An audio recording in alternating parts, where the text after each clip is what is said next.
तब चंद्रगुप्त ने अखंड किया। फिर अपनी कलम के दम पे उसे भीमराव ने बुलंद किया।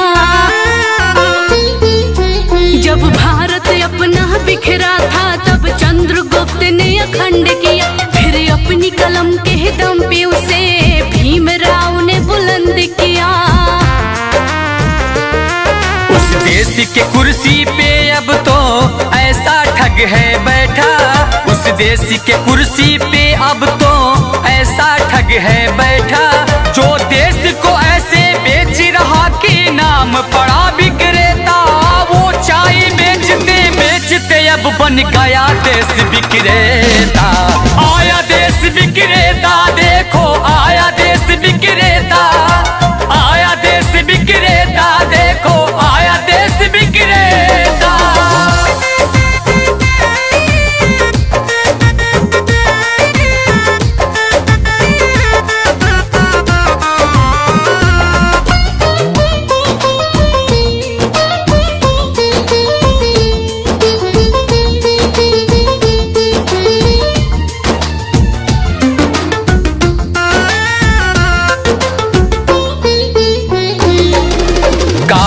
धन लाऊंगा कह के भारत का कोष भी साफ किया। श्रमिकों को भूखे मार रहा, धनिकों का कर्ज भी माफ किया।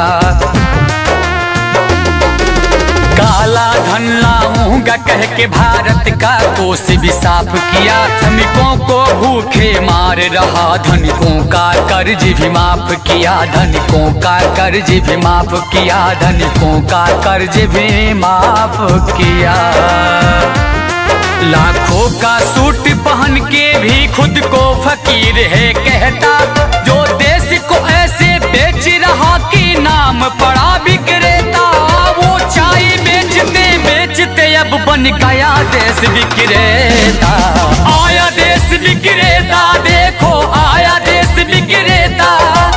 आया देश विक्रेता, देखो आया देश विक्रेता।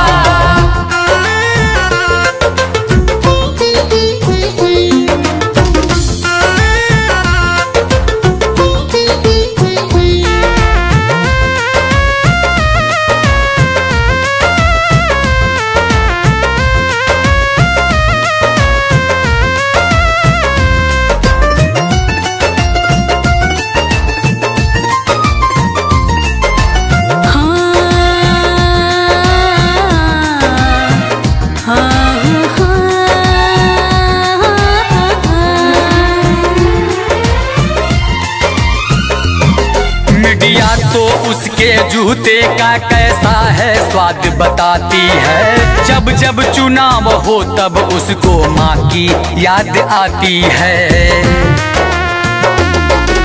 मीडिया तो उसके जूते का कैसा है स्वाद बताती है। जब जब चुनाव हो तब उसको माँ की याद आती है। माँ की याद आती है। माँ की याद आती है।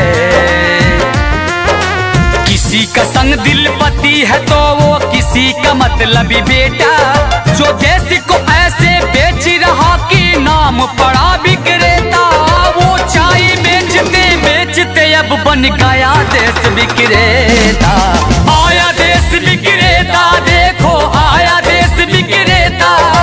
आया देश विक्रेता, देखो आया देश विक्रेता। जब भारत अपना बिखरा था तब चंद्रगुप्त ने अखंड किया। फिर अपनी कलम के दम पे उसे भीमराव ने बुलंद किया। उस देश के कुर्सी पे अब तो ऐसा ठग है बैठा। उस देश के कुर्सी पे अब तो ऐसा ठग है बैठा। जो देश को ऐसे बेच रहा कि नाम पड़ा विक्रेता, वो चाय बेचते बेचते अब बन गया देश विक्रेता। आया देश विक्रेता, देखो आया देश विक्रेता। आया देश विक्रेता, देखो आया देश विक्रेता।